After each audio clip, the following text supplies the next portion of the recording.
বাংলাদেশ স্মরণকালের সবচেয়ে ভয়াবহ তাপপ্রবাহের মুখোমুখি হয়েছিল ২০২৪ সালে। সে সময় হিটস্ট্রোক সহ নানা স্বাস্থ্যগত ঝুঁকি বেড়ে গিয়েছিল। মূলত এল নিনোর কারণেই তাপমাত্রা অস্বাভাবিক হারে বেড়ে যায়। তবে এবার আসছে আরও শক্তিশালী এল নিনো, যার ভয়ঙ্কর প্রভাব শত বছরের রেকর্ডকেও ছাড়িয়ে যাবে, এমনটাই আশঙ্কা বিজ্ঞানীদের। কিন্তু কি এই এল নিনো, আর কেনই বা এর প্রভাব এত ভয়ঙ্কর? বিস্তারিত জানাচ্ছেন তৌফিকুল আশিক।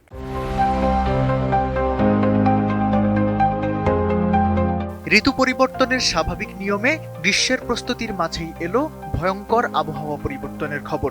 এবার ১৪০ বছরের মধ্যে সবচেয়ে শক্তিশালী এল নিনোর সাক্ষী হতে যাচ্ছে পৃথিবী।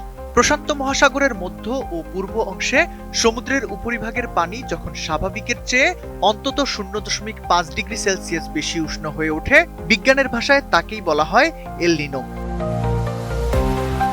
এবারের পরিস্থিতি অন্য যে কোনো সময়ের চেয়ে আলাদা। মার্কিন জাতীয় আবহাওয়া সংস্থা বা ক্লাইমেট অ্যাকশন সেন্টার জানাচ্ছে, এই গ্রীষ্মেই এল নিনো তৈরি হওয়ার সম্ভাবনা ৬২%। তবে তাপমাত্রা বেড়ে যাওয়া নিয়ে বিজ্ঞানীরা এবার বেশি উদ্বিগ্ন, কারণ এবার আসছে সুপার এল নিনো। মূলত সমুদ্রের তাপমাত্রা যদি স্বাভাবিকের চেয়ে ২ ডিগ্রি সেলসিয়াস বা তার বেশি বেড়ে যায়, তবে তাকে বলা হয় সুপার এল নিনো। ১৯৫০ সালের পর পৃথিবীতে এমন ঘটনা ঘটেছে হাতে গোনা কয়েকবার। আলবানি বিশ্ববিদ্যালয়ের অধ্যাপক ডক্টর পল রাউন্ডি এবং মিয়ামি বিশ্ববিদ্যালয়ের বিজ্ঞানীরা বলছেন, এবারের এল নিনো হতে পারে গত ১৪০ বছরের মধ্যে সবচেয়ে শক্তিশালী। জলবায়ু বিজ্ঞানী টম ডি লিবার্টো জানিয়েছেন, এবারের ঝুঁকি এতটাই বেশি যে এখনই সচেতন হওয়া প্রয়োজন। দেশের মানুষকে প্রতিদিন সুরক্ষিত রাখার প্রত্যয় নিয়ে এলো সেফ রাউন্ড সুইচ।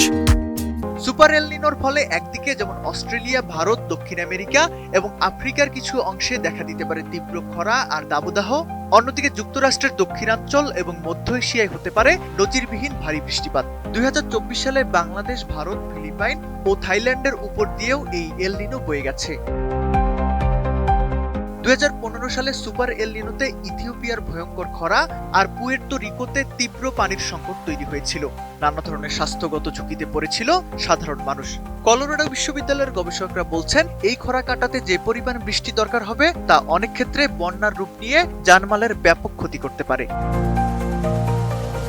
বিশ্ব আবহাওয়া সংস্থার মহাসচিব সেলেস্ট সাউলো এক বিবৃতিতে জানিয়েছেন, ২০২৩-২৪ সালের এল নিনো ছিল রেকর্ডের শীর্ষ ৫টির একটি, যা গত বছরের বৈশ্বিক তাপমাত্রা বৃদ্ধির প্রধান কারণ ছিল। তার মধ্যে কৃষি, স্বাস্থ্য, জ্বালানি এবং পানি ব্যবস্থাপনার জন্য এখনই দীর্ঘমেয়াদী পরিকল্পনা করা জরুরি, কারণ এল নিনোর পূর্বাভাস কোটি কোটি ডলারের অর্থনৈতিক ক্ষতি এড়াতে এবং মানুষের জীবন বাঁচাতে সহায়তা করে। Taufiqul Ashiq, ATN news.